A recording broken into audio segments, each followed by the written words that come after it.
முக்கிய செய்தி சென்னை பனையூரில் உள்ள தாவேகா அலுவலகத்தில் அக்கட்சியின் தலைவர் விஜய் தலைமையில் ஆலோசனை கூட்டம் நடைபெற்று வருகிறது.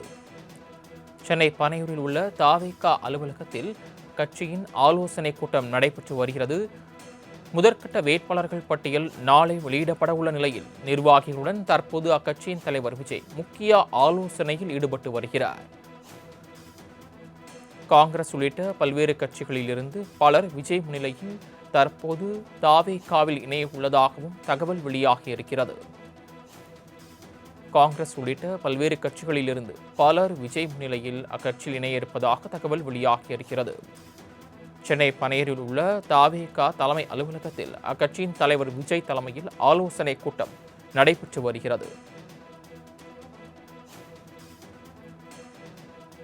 இந்த ஆலோசனை கூட்டத்தில் முதற்கட்ட வேட்பாளர்கள் பட்டியல் வெளியிடப்பட இருப்பது குறித்து ஆலோசிக்கப்பட்டு வருவதாக சொல்லப்படுகிறது.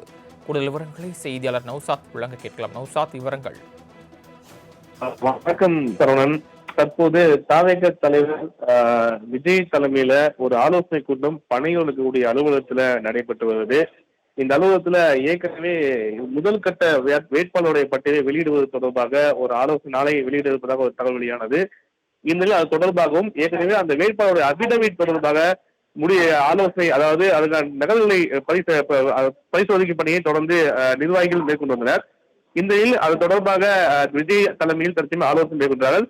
இது மட்டும் இல்லாமல் பல்வேறு மாற்றுக் கட்சியை சேர்ந்தவர்கள் தாவேகா தலைமையில் விஜய் தாவேகா கட்சி அலுவலகத்தில் விஜய் தலைமையில் இணைய இருக்கிறார்கள். மிக முக்கிய ஒன்றாக பார்க்கப்படுது.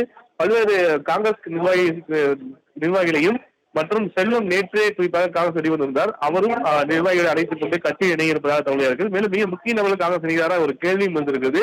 ஏற்கனவே சட்டமன்ற தேர்தலுக்கான நேரம் என்பது காலவசம் என்பது குறுகிய காலகட்டமா இருப்பது தொடர்ந்து பல்வேறு கட்சி வேட்பாளர் அறிமுகம் மற்றும் தொகுதி பங்கி உள்ளிட்ட பல்வேறு பேச்சுவார்த்தை நடைபெற்ற நிலையில தாவேகா 234 தொகுதியிலும் தனித்து நிற்பதாக வெளிப்பட்ட தகவல் வெளியானது. இந்நிலையில் முதற்கட்ட வேட்பாளர் பற்றிய வெளியிடும் நிலையில் தற்சமயம் அது தொடர்பான ஆலோசனை என்பது தாவேகா தலைவர் விஜய் தலைமையில அந்த ஆலோசனையில் குறிப்பாக ஆதவர்ஜனா மற்றும் சுசி ஆனந்த் உள்ளிட்ட மிக முக்கிய மூத்த நிர்வாகிகள் தொடர்பான அந்த ஆலோசனை என்பது நடைபெற்றது மிக முக்கியத்துவம் வாய்ந்ததாக பார்க்கப்படுகிறது. தாங்கள் வழங்கிய தகவல்களுக்கு நன்றி நௌசாத்.